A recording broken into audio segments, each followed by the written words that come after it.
What's up, guys? Bunch of Buddies are back, and we're almost close to 100 subscribers. So get us there, as we'll be doing that giveaway of the autographed item. But today we're going to be doing our round of 64 games picks, at least Thursday's games, and we're going to dive right into it here. But before we got the first four picks, very bad on both of us. Ty, I know you're not used to going 500, but you still beat me, of course. So looks like I am down, if I can do my math right here, 27. Is that correct? I'm down 27. So I'm going to have a great tournament here to beat you for that $20. But, Indiana was the only team that really clutched up for both of us. And our first game on the docket today, of course, we got our Michigan Wolverines. And Ty's wearing the hat, and he's not even picking the school. I mean, with Devontae Jones out, I don't blame you. But I think Kobe Buffkin is going to shine. And, it's March. Jordan Poole came out of nowhere and hit that game winner. He didn't really do anything for us. And I think it's another guard that's going to step up. And Hunter Dickinson's going to have a big game. And Michigan's going to win and pull off the first upset of March. I hope. I'm just not confident in Michigan's depth at the guard position. But it's a big hump. If they can win this game, maybe get Jones back Saturday. Who knows? Maybe they make a run. But I'm going with Colorado State, unfortunately. Our next game, 12:40, you got the Jackrabbits of South Dakota State, my sleeper Final Four team, and, the brackets. So I got to pick them here. But I'm going against my Friars that I won a lot of money on this year. Providence just doesn't have it to me. It's a terrible matchup. The Jackrabbits, second highest points per game in the nation, love to shoot the three, and Providence has a problem keeping up with these teams. So that's why I'm going with South Dakota State. Yeah, Providence got their Big East championship. Now I can say they are kind of frauds, and I'm going with South Dakota State here. Providence has scraped by all season, and I think it comes back to bite them here. Give me the Jackrabbits. Now we got a very interesting game. Boise State, Memphis. I think Boise State, kind of got screwed a little bit on seeding. They did win the Mountain West. They could be 6 seed, 7 seed along those lines. But now they got to face a red-hot Memphis team who's won 12 out of their last 14. Really, they had to get into the tournament here. And as a 9 seed, it's going to be a great game, probably one of the better close games of the day. And I think Boise State can win it, get their first ever tournament win. Yeah, I just think Memphis is finally playing up to their talent level. You're seeing a little bit of success finally for Penny Hardaway. I just think Memphis has way more talent, and although Boise State plays great defense, Memphis has too much across the board. I look for Duran to have a big day. Okay, we don't really need to talk about this one.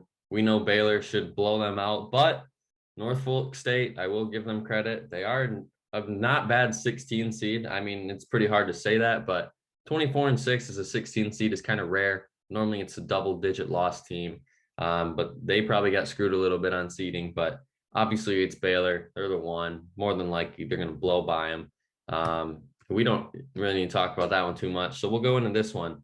I think that 18-point spread for Tennessee is a little too much. Not really showing Longwood some love. They are a good scoring team.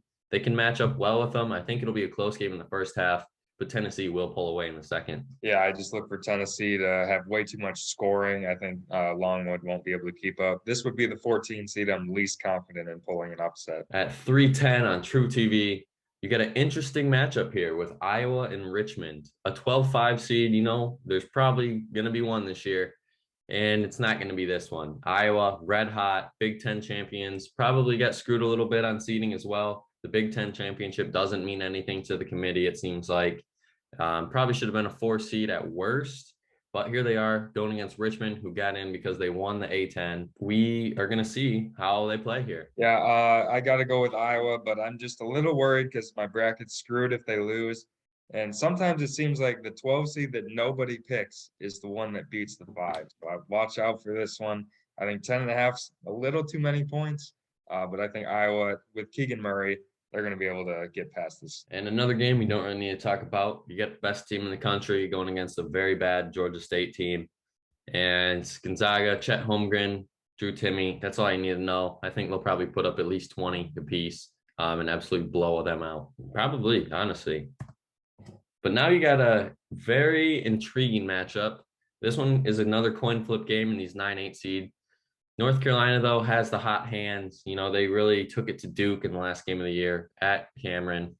And since that moment, I think they really have grown as a team. It has just been a few games. I know they lost in the ACC tournament. They did, show some progress throughout the year. At the beginning of the year, you and me both ripped them off probably, what, 7, 8 games in. They were supposed to be this really good team, and now they are that really good team. And Marquette, unfortunately, has a bad matchup.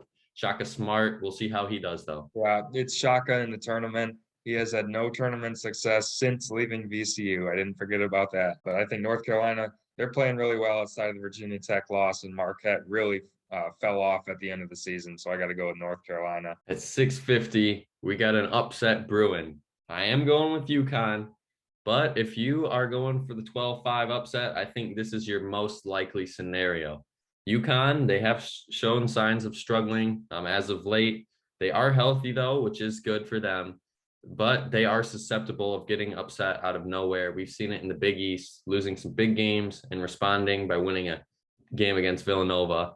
But New Mexico State, a team no one probably knows about, but a very good scoring team, balanced, well balanced for sure. Size, they have good size. They can match up with almost everybody in the tournament. I'm still going to go with UConn here. It's a safe pick, but don't be too surprised if New Mexico State pulls off the upset. Yeah, I just think UConn has Adama Sanogo they could just throw it down to, and that can be the difference if they're struggling. And I really, like you said, no one really knows anything. I don't know anything about New Mexico State, so it's hard to pick them in an upset here. I got to go with UConn. I think they just have too much talent to lose this game. And another game that you don't really need to watch, you just know what's going to happen. Kentucky will absolutely throttle St. Peter's Peacocks. Never heard of the school until they made the tournament. So that just tells you how much we know about them. 720. Now here's an interesting game. You have them going far, Indiana, and I have St. Mary's going far as well. So more than likely, whoever wins this game is probably going to go far because we both see it as they can get to the Sweet 16 at least, and possibly make a run as, lower than a 4 seed. But I'm going with St. Mary's. I think it's a really good team. In the West Coast Conference, everyone's kind of overhyping Gonzaga, which they should be.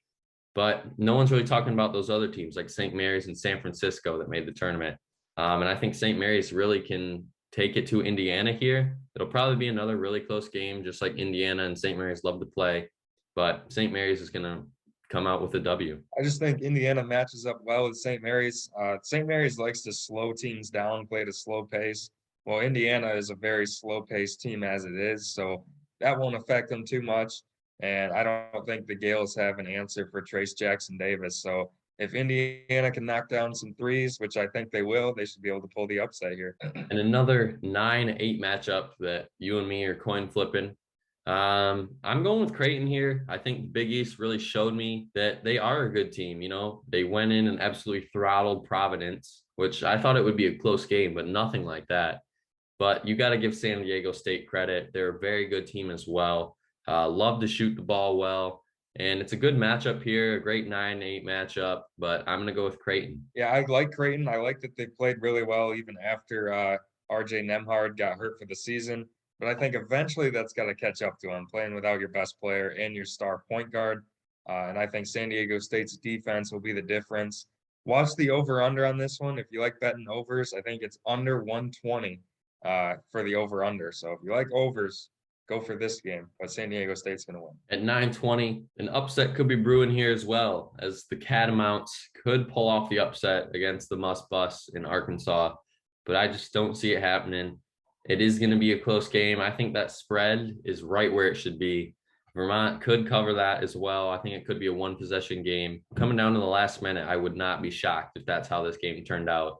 But give it to Arkansas. I think they just have that SEC experience this year where they've played in so many of these close games, and that's what's going to help them win this one. Yeah, I just think it's a bad matchup for Vermont. They have to shoot the lights out if they're going to pull this upset, and Arkansas just has too many athletes, and they're not going to let them do that. So I got to go with Arkansas here.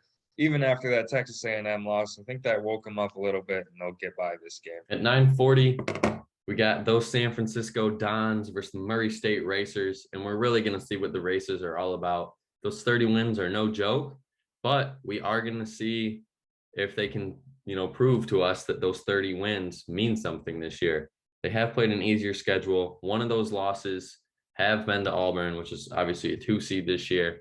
But I think Murray State's power is just going to keep continuing here and move to the round of 32. Yeah, I'll be honest, I have no idea what to do in this game. San Francisco's had one win out of three against St. Mary's since January. That's all they really have. And obviously, Murray State plays pretty much a bunch of nobodies in their conference. So it's hard to really get a read on this game, but I'm going with the higher seed in Murray State. They're 30-2 for a reason. And like you said, they competed with Auburn. So I'm going with the Racers. UCLA, Akron, I don't know. I think it'll be close in the first half, but UCLA is going to pull away in the second. That line 13.5 could be a little deceiving. It could be close in the first. I like the first half plus points for Akron. I think it'll be a close game in the first, but the second half, I think UCLA is probably going to win by 14, 12, anywhere in that range. But UCLA, Johnny Juzang is the big question with his ankle. How is he going to play? If he does play, indeed, I don't know if it's officially been confirmed. Give UCLA the first win here. Yeah, the MAC is always dangerous in March, but Akron was the 5th best team in the MAC. So they're not super dangerous, especially for an experienced team like UCLA. They've been here before.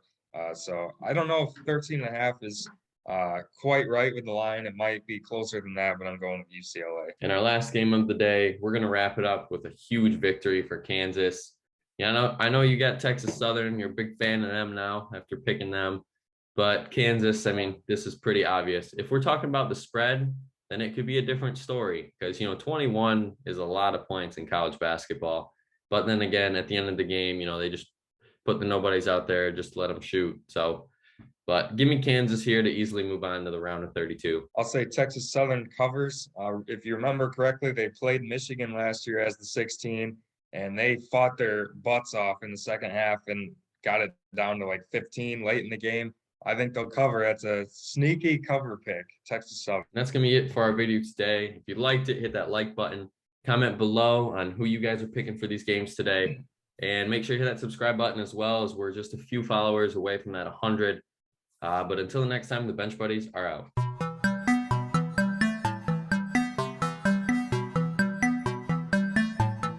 She never called back.